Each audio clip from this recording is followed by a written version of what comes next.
may begin. Thank you, and thanks everyone for joining us today for the latest installment in our series monitoring the evolution of the Dodd-Frank Act and the Consumer Financial Protection Bureau.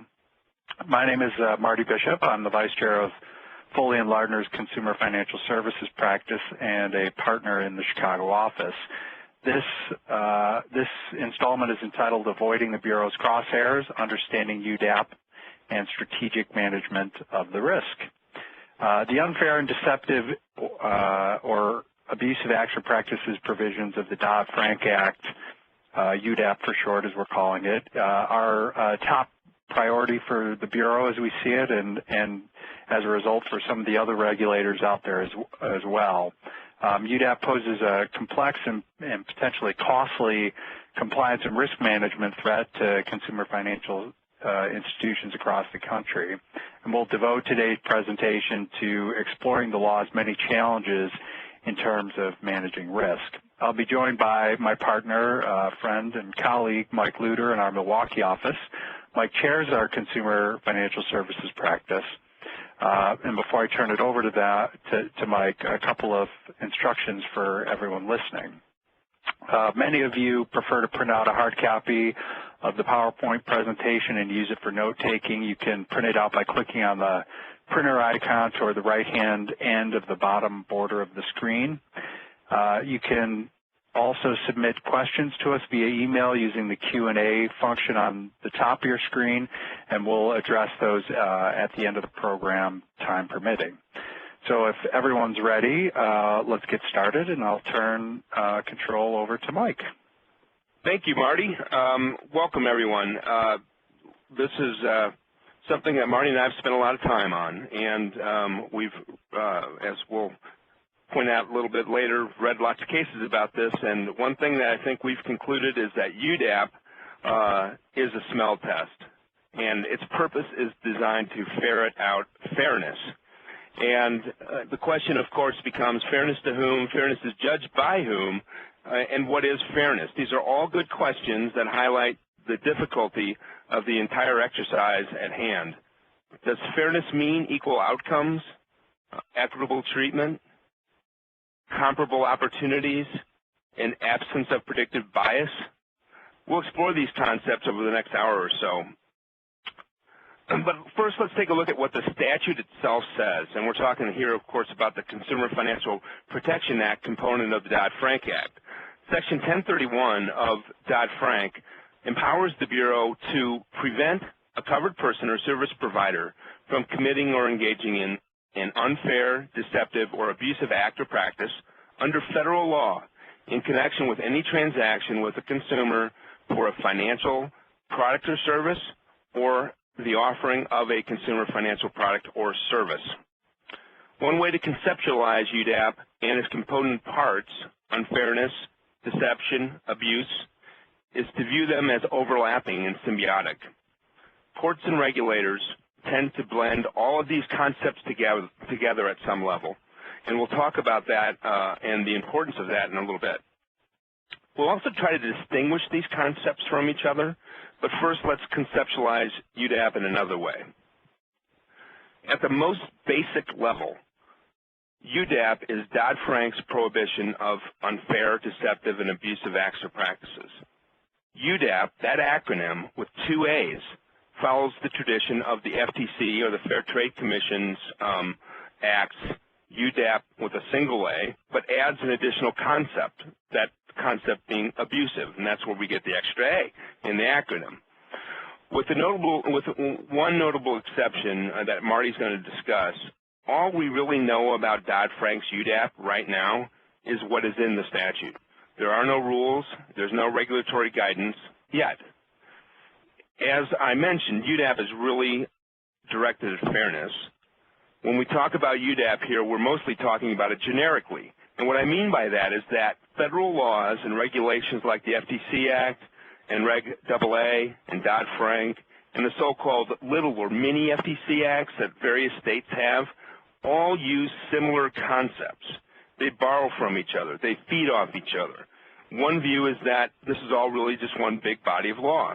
Another view, and I think this is one Marty and I both subscribe to, is that it's really just a bunch of words and subjective terms that are essentially used to disguise what's really going on, which is really a smell test behind a mask of legal reasoning. If your practice or product or policy smells funny to a regulator or to the plaintiff's bar, trouble is probably coming your way.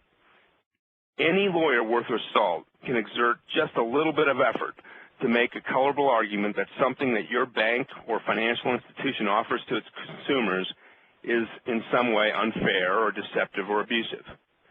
The confusion over and overlap in UDAP terminology is illustrated in particular by how the FDIC uses the terms. Its compliance manual speaks about unfairness, it speaks about deception, and it speaks about those two things in a chapter that's called abusive. These concepts really blend together, and they blend together in the cases that discuss them. While we will deal with the concept separately today, we do not believe that the label that is applied to any particular practice is really all that important. What really is relevant is that the practice failed the smell test. Let's look at the operative terms: unfair, abusive, deceptive. While Marty's going to drill down on the statutory definitions, I think it's helpful to try to break some of these concepts out and set like a baseline for understanding them. Marty and I have read hundreds of UDAP cases in connection with our preparation for today and in connection with our creation of a company UDAP audit. And if you read a lot of these cases, you will frequently find that courts will set out and recite some statutory definition of these terms. Then they'll go through and they'll discuss a lot of facts about the cases. UDAP cases tend to be pretty long because there's a lot of facts that go into the court's analysis. And then they hold that there has or has not been a UDAP violation. But they do it without noting whether it specifically violated one of the terms they defined earlier in the case. Almost every case has some smell test component embedded in the ultimate result. So, but anyway, just for grins and giggles, I guess, let's try to separate the terms. Let's look first at unfairness. Unfairness can be high costs relative to the value received or relative to some similar product.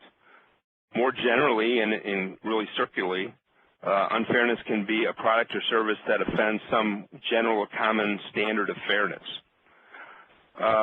Deceptive, confusing product terms or features, those that lead to misunderstanding or mistakes by consumers, could and probably will be considered deceptive. Abusive is probably a little more tricky to put in the box. Just going by the statute, though, we know that if you offer a product or service that has disadvantages that outweigh its advantages, the product may be abusive. I like to think of this in terms of some of the state statutes that talk about net tangible benefit analysis, and that may be useful as we define abusive going forward. Similarly, if you increase a consumer's risk of financial distress by, say, for example, selling a loan to that consumer that person is not likely to have the ability to repay, then you may be acting abusively under the new law. So with that backdrop, over the next 45, 50 minutes or so, Marty and I are going to first try to answer the question of why UDAP itself is such a complicated compliance and risk management problem. Then we're going to do a fairly deep dive, Marty is, on what UDAP is. And finally, we're going to talk about some practical solutions for your companies.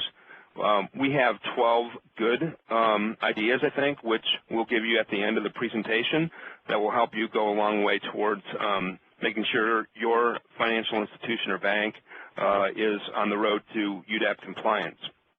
But first, let's see if we can't figure out why UDAP itself is such a really such a head-scratcher. We can start by taking a look at what your peers in compliance and risk management are saying and trying to figure out why this is such a tough problem. One thing that makes UDAP tough is that compliance professionals generally predict a high probability for compliance failure, but companies that are actually exposed to the potential failure do not appreciate the value of investing in compliance before the trouble starts seeping up.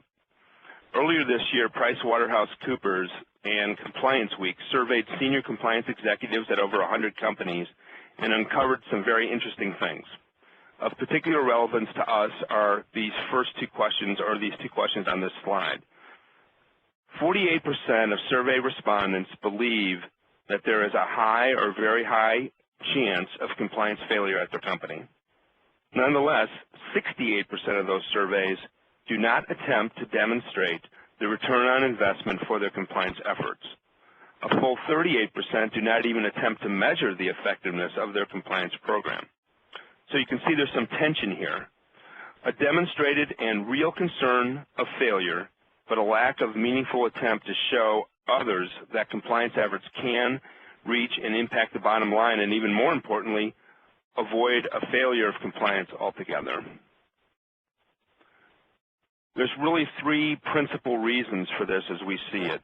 First, the compliance risks presented by UDAP are serious, but many institutions properly don't value compliance efforts. At the same time, we're in an era of regulatory uncertainty. Mix all these ingredients together and you have a potent risk cocktail. Second, Dodd-Frank is a really big deal. There is a lot going on there and a lot that we still don't know about it really in terms of regulatory fallout. Mix that in with what we don't know about UDAP and our risk cocktail becomes even more potent. Finally, the Bureau itself is a potent entity in and of itself with lots and lots of powers, which we'll discuss. So we get this, right? We understand that Dodd-Frank and UDAP are complex statutes, but how does that complexity impact our risk exposure? In June of this year, the Economist Intelligence Unit surveyed hundreds of executives of financial institutions around the world and came up with some interesting data, if not at all surprising data, but nonetheless interesting. The Economist asked whether complexity is increasing risk exposure at the respondents' organization. 63% of those who participated in the survey agreed that it was. Only 21% agreed with the statement that I am confident that my organization is measuring and monitoring 100% of our risk exposure accurately. And perhaps most insightful for our purposes today is the number one answer to the last question up there on the slide. What do you consider to be the main barrier to effective risk management in your organization? The number one answer was uncertainty over future regulation. The regulations have started to drip out under Dodd-Frank, but it's really just a drip. We expect that there will be over 10,000 pages of new regulation when all the dust settles, many of which will come from the new Consumer Financial Protection Bureau. With UDAP, we have no new regulations, and we still do not know what direction the Bureau will take with the regulations applicable under the statute. Clearly, this is a living, breathing example of uncertainty. And there's another challenge here, and that's in appreciating the magnitude of what we're dealing with.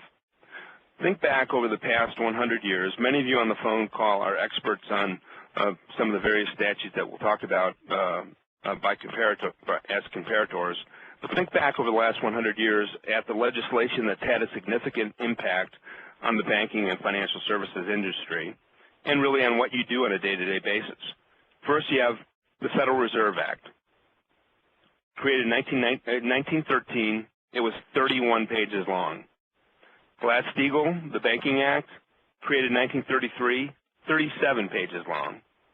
The Interstate Banking Efficiency Act, 1994, 61 pages long. Sarbanes-Oxley came in 2002, 66 pages long. And then finally, Graham-Leach-Bliley, 1999, a significant piece of banking legislation, 145 pages long. Dodd-Frank is 2,319 pages long. All those other statutes put together are only 15% of Dodd-Frank. This is complex stuff indeed. And how about this Bureau? How about the Consumer Financial Protection Bureau? Is it really that big of a deal? Some have called it the most powerful agency in the history of the United States. We're not sure whether that's true or even how you would measure that, but we do know a few things about the Bureau from observing its development over the past year and several months. First of all, it's really tech-savvy. It's on YouTube, it blogs, it has cartoons on its website, it's media-savvy. Elizabeth Warren, now candidate for senator in Massachusetts, but former head of this agency and the creator of it, really, appeared all the time on The Daily Show with Jon Stewart, publicly advocating the mission of the agency or the Bureau. Raj Date, who's now sitting in Elizabeth Warren's seat, he too is out there on the public speaking circuit. This is a real constituent builder. It's on Facebook, has lots of friends on Facebook, or it's liked on Facebook. It's modern, it's consumer friendly, it's dare I say, almost hip. Compare that to a static, one-dimensional feel that we get from other regulators. It's a popular regulator. It has a video that you can go and see on CFPB.gov where, you know, they flash a big badge out, there's a bat light, talks about it being the cop on the beat. There's exploding toasters. One of the analogies Ms. Warren made early on was that the government doesn't allow consumers to purchase or manufacturers to sell toasters that blow up in people's faces. That wouldn't be allowed by the Consumer Product Safety Commission. But yet, according to Ms. Warren, the government did allow financial companies to sell consumer financial products that essentially blew up in the consumer's face. So those analogies are seen in the video that's on the website. And we've heard a lot, you know, in the last 6 months to a year about the likely dilution of the Bureau and even Dodd-Frank itself. With respect to the Bureau, there are many senators and congressmen who say that we will not appoint any person to be head of the CFPB or confirm the appointment of any person until a commission is established that would have 5 heads as opposed to 1 executive, not until CFPB comes under the Congressional Appropriations Committee as opposed to simply getting a percentage of the Fed's budget. There's lots of things that people are trying to do to dilute the effect of this agency. Some say that maybe it will go away with the upcoming elections, but is there any truth to it? We sure don't think so. We don't think it's going to be repealed or significantly weakened. It's really popular. It goes after things that are hitting a chord with the American public. One of its first things it's focusing on is alleged abuse of the military by financial institutions. So popular causes coming out of the gate and building and building and building a constituency through media and technology. Now, what about another peak here? Surely no one wants more bank regulation, at least on this call. It's a popular sentiment in the circles that Marty and I travel in, but is it really one that resonates with the American consumer? Well, if you go back one slide there, you'll see that 75% or almost 75% of voters support the existence of a single entity with a mission of protecting consumers from deceptive practices. As we know, there's been kind of a hodgepodge of federal regulation and agencies that have had, sometimes as a secondary mission, a consumer protection function, but this agency is only focused on consumer protection, and nearly 75% or 3/4 of voters support that mission.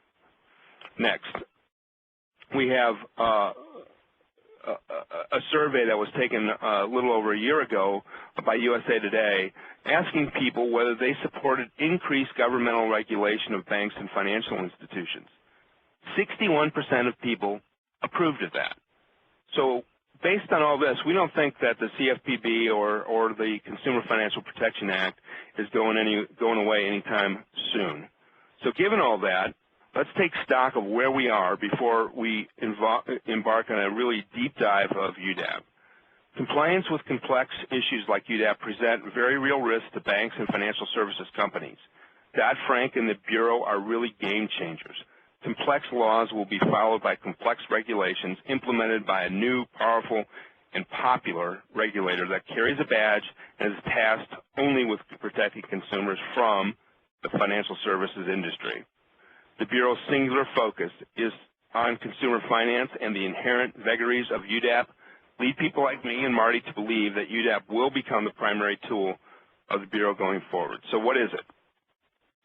The words on this slide are taken directly from the Bureau's progress report issued on July 28th of this year. It sets forth the Bureau's vision. Two of those items probably are not all that exciting. One is to create a consumer financial marketplace where consumers can see prices and risk up front and where they can easily make product comparisons. Well, that concept, that disclosure concept has been around for a while, right? The Truth in Lending Act is all about disclosure.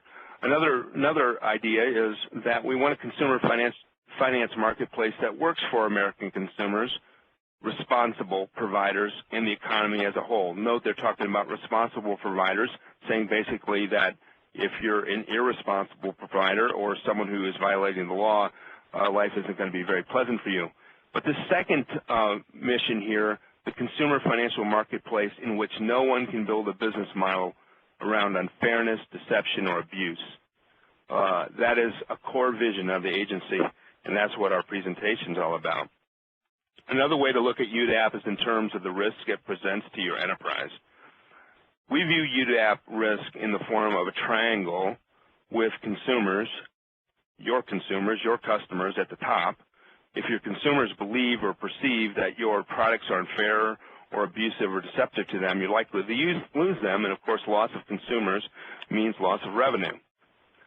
But then if the plaintiff bar informs and shares the view of consumers, and it can persuade the court or courts, you can expect civil litigation amount. Now UDAP under Dodd-Frank has no civil remedy, but virtually every mini FTC act does. And civil litigation can be devastating. You have to pay your lawyers regardless. You must suffer the distraction of litigation, and you even run the risk of substantial monetary awards or even being enjoined from engaging in a certain act or practice.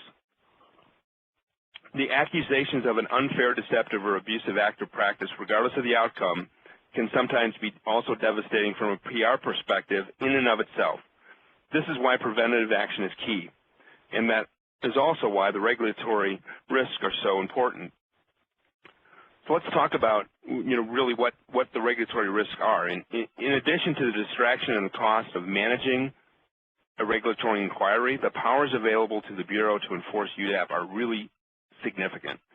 The Bureau can conduct investigations, can institute discovery, it can issue civil investigative demand letters, it can convene administrative hearings, it can file lawsuits in court. And in terms of relief, it has the power to seek, among other things, and the power to, in fact, do itself, undo contracts, reform contracts, force refunds, seek damages, and recover costs incurred by the government in enforcing UDAP. In addition, the Bureau can impose really significant monetary penalties. $5,000 per day for a run-of-the-mill violation, $25,000 per day for a reckless violation, and then $1 million a day for knowingly violating UDAP. This is very steep stuff indeed. So with that kind of overview and a little bit of an introduction, I'd like to turn this presentation over to Marty Bishop, who's going to do really our deep dive. Marty, as he mentioned, is a partner in our Chicago office, vice chair of our financial services group, or our consumer financial services litigation group. Marty also is a regular writer in Counsel magazine. He is an invited speaker at various banking events to speak specifically on UDAP, and he also runs our blog, the Consumer Financial Protection Bulletin. So with that, I'd like to turn the presentation over to Marty. Thanks, Mike. Thanks a lot, and thanks everybody for listening again. So let's just sort of jump right into this because we got a lot to get through in the next half hour or so. What is unfair according to Dodd-Frank? Well, it's the same standard as in the FTC Act. Specifically, unfairness is any act or practice that causes or is likely to cause a substantial injury which the consumer can't avoid, and that injury is not outweighed by benefits to consumers or to competition. Well, what does that mean? In order to distinguish unfairness and abuse from abuse and deception, I like to think of unfairness as one taking advantage of another. One judge has said of taking advantage of others and unfairness generally that there's no limit to human inventiveness in this field. What that says to me is that there's also no limit. There's not going to be a limit to what can be labeled unfair under the Dodd-Frank Act. Let's look at some of the various terms that are embedded in this definition of unfairness. What is substantial injury? It's open to interpretation, of course. Substantial is a very subjective term. We can look back on unfairness cases brought under the FTC Act and the mini FTC Acts for some guidance. There's no doubt that an individual who suffers a major or catastrophic personal loss as a result of unfair conduct will have suffered a substantial injury, and it's also true that substantial injury can mean doing a small harm to a large number of people.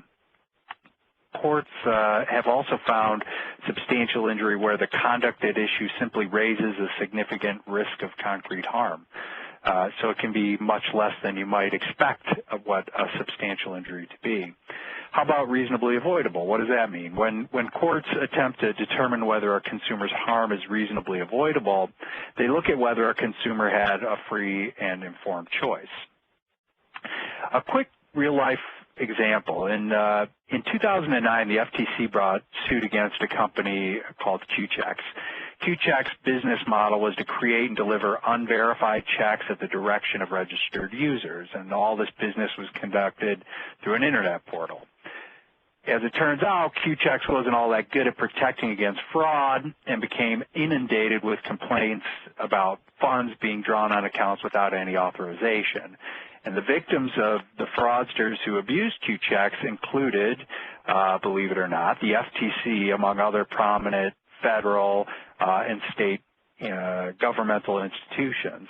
And what happened in the case, the court found that Q-Checks committed unfair acts or practices under the FTC Act, and as a remedy, disgorged all of Q-Checks' revenue and issued an injunction preventing Q-Checks from creating or delivering any more checks until it was able to comply with certain verification procedures. Pretty serious consequences. And so how did the court get there? Well, at first the court found that there was a substantial injury. Interestingly, this conclusion was reached even though there was no way to definitively quantify the number of fraudulent checks. Instead, the court relied on the fact that 50% of the value of the checks drawn were believed to be fraudulent, even though the fraudulent checks were drawn in amounts significantly higher than legitimate checks. The court noted that the consumers were, and this is a quote, were injured by a practice for which they did not bargain. Well, who bargains for an injury, right? Not sure what that comment adds to the discussion, but it was included in the court's decision. As for being reasonably avoidable, Q-Checks argued that consumers were able to take reasonable steps to avoid the loss by communicating with their banks after the unauthorized payments were discovered. The court rejected this argument because it found not all consumers noticed the unauthorized withdrawals. Finally, the court relied on an FTC expert who said that despite hundreds of thousands of users, Q-Checks users, including the FTC, by the way, the Q-Check service didn't provide a substantial benefit to consumers. And that's how it works.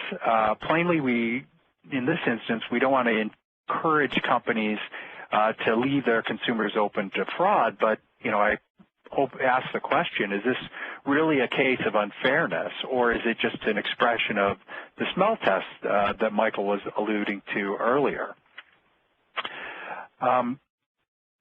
What does the Bureau say about unfairness? On October 13th, the Bureau issued its new supervision and examination manual called version 1.0, and it addresses the term unfairness and some of the other terms we're talking about here today. I encourage you to read it, and I encourage you to read these provisions. It's not all that helpful, though, I'll tell you in advance. It doesn't tell us a lot about how the Bureau understands unfairness other than to repeat a lot of what we already know as a historical matter. The manual does, however, lay out some examples of unfairness as found by its predecessor regulators in this area. And the first example is a case where the FTC brought in enforcement action against a mortgage company, alleging that that company repeatedly failed to release liens after consumers fully paid the amount due on their mortgages. So let's quickly walk through the unfairness factors as the Bureau laid them out in version 1.0. The substantial injury was the consumer sustained economic injury when the mortgage servicer didn't release the liens on their properties after the consumers had repaid the total amount due on the mortgage. By most standards, a reasonably egregious practice on its face anyway. The injury was not outweighed by the benefits because the FTC found that the countervailing benefits to competition or consumers didn't result from the servicer's alleged failure to appropriately service the mortgage loan and then release the lien promptly. Finally, the injury was not reasonably avoidable in the FTC's view. Consumers had no way to know in advance of obtaining the loan that the mortgage servicer wouldn't release the lien after full payment. This is what the FTC found, and further found that consumers generally couldn't avoid the harm caused by a mortgage servicer because the servicer is chosen by the owner of the loan, not the borrower. So to the extent that you use mortgage servicers or other servicers in your practice, think about the implication of that. It's almost any harm that might be caused would never be reasonably avoidable under that view of that factor under this test. Other examples of unfairness in version 1.0 include a credit card issuer that sent convenience checks with stated credit limits and expiration dates to customers and then reduced credit lines and dishonored the checks, and also a bank that allowed telemarketing customers to regularly deposit large numbers of remotely created checks drawn against consumers' accounts that weren't authorized by the consumers. It sounds a little bit like what we just discussed in the Q-Checks case. Let's turn to deceptive. Dodd-Frank doesn't tell us what deception is. This is very curious to me. The concept of deception has been around in the law forever, so there's lots of authority out there that Congress could have relied on in coming up with a definition, but it didn't. Congress remained silent on this particular term. Does that mean that deception may have a completely new angle once the Bureau gets around to defining it, if at all? I think it could. It certainly could. I think for present purposes, we can focus on the FTC's definition of deception. And as set forth on the slide there, deception is a material representation, omission, or practice that, from the perspective of a consumer acting reasonably under the circumstances, is likely to mislead the consumer. I lost my cursor there. Sorry. Deception is, to my mind, best conceived of as fraud without many of the proof requirements that often thwart fraud claims. So it's an easier concept to prove than common law fraud. Common law fraud requires a plaintiff to prove a fraudulent intent, scienter as the lawyers call it, which is the defendant's knowledge of the falsity she is accused of committing, as well as actual reliance on and damage by the alleged deception. FTC deception, on the other hand, requires none of that. In fact, FTC deception doesn't even require actual deception.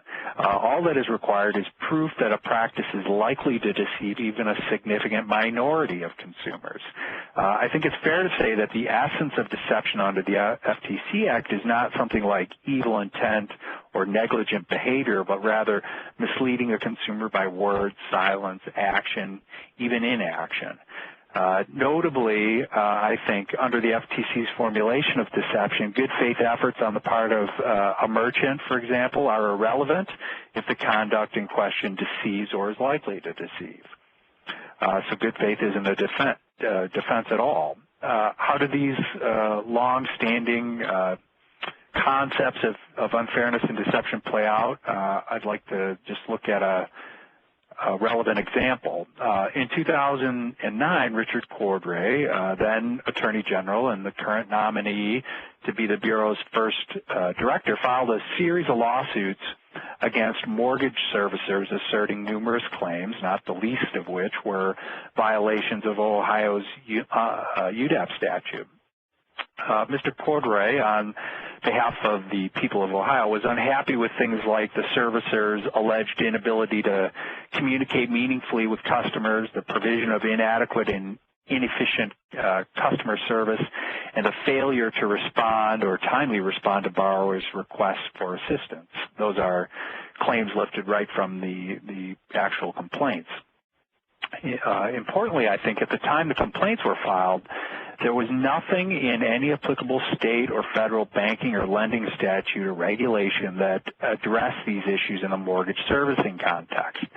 Nonetheless, Mr. Cordray said in a press release issued when the complaints were filed that, I'm quoting here, unfortunately, many servicers have repeatedly chosen to aggravate the foreclosure crisis through noncompliance and excuses. In Ohio, we have zero tolerance for any more excuses. Now, you might ask yourself, as I constantly ask myself whenever I read that quote, noncompliance with what? The answer, I think, is largely circular. He means noncompliance with UDAP. This series of Ohio cases, some of which are still winding themselves through the courts, are UDAP tea leaves for us. Don't fool yourself into believing that it's just coincidence that the president is advancing as his nominee for the first director of the Bureau a man who is a former chief enforcement official with extensive UDAP experience. Perhaps the most disconcerting thing about these Ohio cases is, to my mind, the use of UDAP to meet policy goals. As his comments demonstrate, Cordray clearly wanted to reduce the foreclosures in Ohio, and I think we all probably agree that's a noble goal in the abstract. However, there were no statutes, no regulations that he could point to in his efforts to change and punish the conduct that he alleged the servicers engaged in, so he resorted to UDAP. If Cordray's prior behavior is a predictor of the future performance of the Bureau, UDAP compliance could be very difficult. I mean, after all, how can anyone accurately predict today what the policy goals of elected and appointed governmental officials will be tomorrow, or even worse, years from now? You can't do it, not all that effectively. As just a slight aside, and then I'll move on from my rant here, there's been some news on the Cordray nomination. Most of you probably know, and as Mike mentioned, his nomination has been held up in the Senate by 44 or so Republican senators who vowed to filibuster any nomination until the Bureau's leadership was restructured to diffuse power away from a single director and into a multi-person board. Yesterday, Senator Scott Brown of Massachusetts became the first Republican to back Cordray's nomination. We'll see, we'll keep a close eye on this and see if it leads to other defections from the party line. Notably, Elizabeth Warren is challenging Brown in his reelection bid next fall, and I'm sure that had something to do with that. So what does the Bureau say about deception? First, the Bureau believes, like the FTC believes, that you should follow the 4 Ps, which looks at advertising in product terms to answer certain questions. Prominence, is the text big enough for consumers to notice and read? Presentation, is the wording and format easy for consumers to understand? Placement, is it where consumers will look? Proximity, is it close to the claim it quantifies or qualifies? In addition, in version 1.0, the Bureau gives us a couple of examples from other regulators. The first example is the inadequate disclosure of material lease terms in television advertising. Here, the FTC brought actions against certain vehicle leasing companies alleging that their TV ads represented that consumers could lease vehicles for no money down.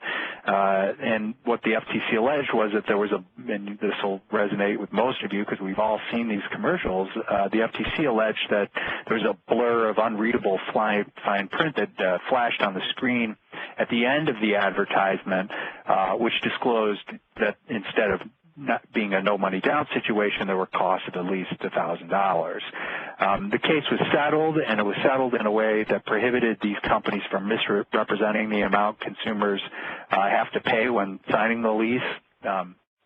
In addition, the FTC required that if the companies made any representation about the amounts due at lease signing or that there was no down payment, the company had to make an equally prominent, that is, readable and audible disclosure of the total amount of all fees due when consumers sign the lease. The other example in version 1.0 on deception involved a mortgage broker advertising mortgage refinance loans at a fixed rate, but then offering ARMs with an option to pay various amounts after making the ad, and this included monthly minimum payments that represented only a portion of the required interest. As a result of that program, unpaid interest was added to the principal of the loan, which ultimately resulted in negative amortization, which is a pretty egregious practice and a good example of what I think you can expect the Bureau to be thinking in terms of deception. All right, abusive. Abuse is material interference with the ability of a consumer to understand a term or condition of a consumer financial product or service, or taking unreasonable advantage of either a lack of understanding on the part of the consumer of the material risks, costs, or conditions of the product or service, the inability of the consumer to protect the interests of the consumer in selecting or using a consumer financial product or service, or the reasonable reliance by the consumer on a covered person to act in the interests of the consumer. You might be asking yourself, what's material interference? What's unreasonable advantage? What, is abusive? 50 or so years ago, several states adopted the Uniform Credit Code, which deemed it unconscionable for creditors to take advantage of certain characteristics of a consumer, such as ignorance or mental infirmity. This standard feels a lot like that to me, only broader, and we'll discuss that in a minute. You have to think about this component of UDAP in the context of our current environment. At least I think it's prudent for you to do so. Banks are being held to ever higher standards. It's almost as if the industry has a duty to sell its customers only the products we deem after appropriate due diligence suitable for the specific consumer's specific purpose. This is Elizabeth Warren's legacy, I think, if nothing else. Her theory is that consumer financial products should be appropriate to the individual consumer. So what concepts fall within abusive? I think unconscionability is one that is likely to fall within the abusive standard. Under the unconscionability doctrine, courts examine the formation of a contract to determine if it involved oppression or unfair surprise, and in doing so consider unreasonably one-sided terms. Many states analyze unconscionability under their local unfairness standards, and I think it fits under Title X's UDAP fairness standard as well. Unfair bargaining power could result in a substantial injury that wasn't reasonably avoided by the consumer, right? We can all see that, I think. A clear and real-world example of unconscionability is obtaining a signature on a loan document without providing the consumer with the opportunity to read it. It's like holding an economic gun to someone's head. You need a loan. Here's the money. Sign here, but you can't read the document. How about suitability and reckless extensions of credit? Courts appear to be split on whether state UDAP claims can proceed in the face of allegations that a loan was made without regard to the consumer's ability to pay off the loan. But what if you sell a mortgage to someone who is financially illiterate? How do you even measure financial literacy as a bank or financial services company? Relatedly, what about consumer age? Is it abusive for you not to take into account a consumer's age? Well, it just might be. A couple of years ago, a Federal Reserve Bank economist located here in Chicago, where I am, determined that as we age, our ability to process the information related to financial transactions declines. He posed the following question in a survey that he did to groups of differing ages. If 5 people go in on a lottery ticket and win $2 million total, how much would each person receive? And you can do the math in your head. $400,000 is the right answer. Less than half of 50-year-olds got that right. Only 25% of 85-year-olds got it right, and almost no 90-year-olds got it right. So factor that into your thinking about what could potentially be abusive under UDAP. What does the Bureau say about UDAP, about abusive, that term? Not much is a short answer. What you see up there on the screen is all that version 1.0 says. Although abusive acts also may be unfair or deceptive, examiners should be aware that the legal standards for abusive, unfair, and deceptive each are separate. Monumentally unhelpful to my mind. It basically says, it captures the concept that Mike talked about in the beginning, that all these terms really overlapped each other, notwithstanding the language there that they're separate. So let's move on to some risk factors, as I'll call them, I guess, for our purposes of our conversation. There's some things you can do to focus yourself and your institution on the compliance risks presented by UDAP. And this slide breaks the areas of risk into several categories, which I believe are the areas where the Bureau will be looking for red flags. And I'll try to quickly touch on each area. What you need to do is take a fresh look at each of these areas in order to minimize your risk of UDAP exposure. First, look at the nature and structure of your products. Is product profitability based on late fees or other penalties? Are there termination penalties? Do credit decision makers have wide discretion over setting terms? Look at the customers you market to. Are they vulnerable in any way? Are you incentivizing the sale of high-cost products? Is your sales staff held accountable for things like the default or attrition rates on the products they sell? Look at marketing and advertising. Plain, simple, transparent product offerings are what the Bureau wants from our industry, and you got to make sure your advertising meets these standards. A good example of a hotspot is in the use of teaser rates or low fees. If you use them in your marketing, you better be sure it contains plenty of information about terms that the Bureau thinks are important to consumers, such as periodic charges and exit fees. Examine the management of your customer relationships. Do you have adequate policies and procedures in place so that customer service representatives with discretion to adjust pricing or terms do so uniformly? And your vendors, are they evaluated on the basis of the customer service they provide? What kind of compliance management challenges do you have? Are your information systems integrated or not so much? Do you use a wide variety of mass media to market? Is your retail network extensive or decentralized? These are things that the Bureau's looking for now. Take a look at the board and management. Have they adopted comprehensive UDAP policies and standards? Does management regularly communicate its commitment to compliance throughout the enterprise? Does the board and management receive regular and meaningful reporting on consumer protection issues, on compliance, on complaints? that are being received about consumer products. Another really important area you should be focusing on is the authority and accountability for compliance. Is the organization allocating sufficient resources to compliance efforts? Are you closely monitoring third parties that perform activities involving your consumers? Is compliance independent from the business lines? In product development, are compliance management and staff involved in product life cycle? Are they involved in structuring incentives and compensation?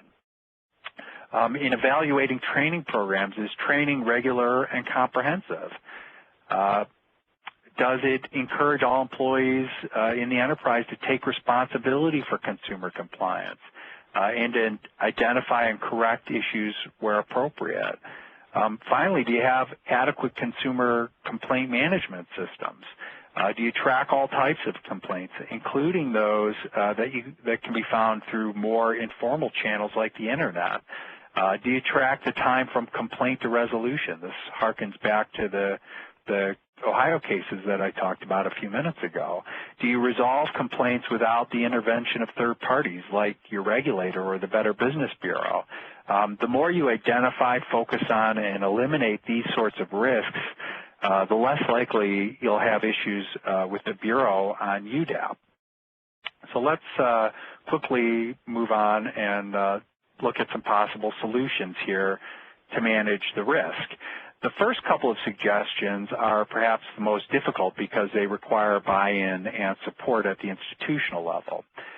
Take the first suggestion. Get lawyers and compliance officers versed in UDAP into the room when the product brainstorming is occurring. This is not so that they can say no early and often, which is what the common perception is, I think, of having compliance and legal in at that early stage.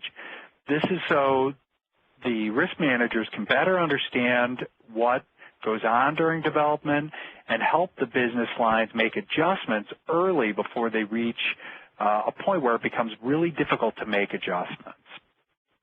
Second, find ways to incentivize compliance and ethical conduct. While trying may not be enough to technically get you off the hook with the Bureau or any other agency, it'll go a long way toward mitigating the intensity of the heat that may be brought upon you. It's much easier to point to anomalous conduct of a rogue employee, for example, if you affirmatively discourage troublesome conduct otherwise. Next, facilitate informed choices by your customers. Focus consumer attention on limitations, on conditions, and other key terms in your financing documents. Always be thinking about suitability. And you need to be expansive here. You need to understand whether your borrowers can afford a particular loan. We all know that now. But suitability is becoming a real flexible and expanding concept. Is the product suitable for all age groups? Is it appropriate given the borrower's career trajectory? This concept in a lot of ways blows my mind. It's almost like a world where a bookstore clerk would be required to ask us if we could read before we buy books. But it is reaching that sort of critical mass, the concept that we have to start thinking ahead of the regulators on this, and the plaintiff's bar for that matter. You need to be proactive. You should be seeking input from your customers and your employees about the products and services you're offering. It's what the Bureau is doing now, so you got to get out in front of it and make it safe for employees to raise questions or concerns. Focus on consumer complaints. If you haven't done so already, consolidate the review of customer complaints so that discernible complaint trends aren't ignored. If there's controversy surrounding a product or service, scrutinize it. Don't just reflexively defend it. Do a UDAP audit. I think this is really important. Mike and I have spent a lot of time working on this for our clients. Conduct adequate due diligence on all existing and new service and product offerings. A lack of appropriate due diligence can really lead to a catastrophic compliance failure along the lines of what Mike was talking about earlier. When you do an audit, couple it with comprehensive training and reinforce the training with regular updates. Monitor what's going on out there in UDAP. It's not as simple as just watching the Bureau. The Bureau is working with state regulators. They're all sharing information now, and the regulators watch the plaintiff's bar. The plaintiff's bar watches the regulators. It's really like a cyclone, and if you don't stay on top of it, you run a very real risk of getting whisked away. When you partner with vendors, whether it be for an audit or on a product offering, demand that they have skin in the game. There's no better regulator, in my opinion, than a fiscal one. If you put your vendors on the hook, they're going to work that much harder at UDAP compliance. Either in conjunction with the audit or independently, look at your revenue streams. If your customers are paying monthly charges for services they don't use, watch out. Remember that it's potentially abusive and a violation of Dodd-Frank's UDAP provisions to fail to protect the interests of the consumer in selecting a product or service. If the consumer doesn't need something and you continue to sell it to them anyways, you may be at risk. And finally, perhaps easiest of all is to set forth your company's position on UDAP in the form of a policy. You can put it in your loan documents, on your website, in your marketing materials, anywhere that it has a prominent location. It tells your customers and your regulator that you plan on complying with UDAP. Now, only do this, of course, if you've started engaging in some of these other practices. The last thing you want is a public statement of intended compliance, but no evidence of attempting to comply. That about does it for me. I'll turn it back over to Mike for some closing remarks. Thanks for indulging me today. I enjoyed myself. Thanks a lot, Marty. As you all know, in all these seminars, you have a little survey to complete at the end. Actually, I just learned today that completion of that survey is part of the process for getting CLE. We have to offer the survey, I think, to be able to apply for CLE in some states. So please fill out that survey. Thanks so much for your participation today. Any questions that were not covered in today's discussion will be addressed by email follow-up in the next couple of days. We do plan to have more of these programs on the Consumer Financial Protection Bureau and its evolution, and we hope that you can join us for future programs, which we will announce on our website and in directed email correspondence. So everybody have a great day, and thank you so much for your time. Bye-bye. Ladies and gentlemen, thank you for your participation in today's conference. This does end your conference call for today. You may now disconnect and have a great day. Speakers, please remain on your line.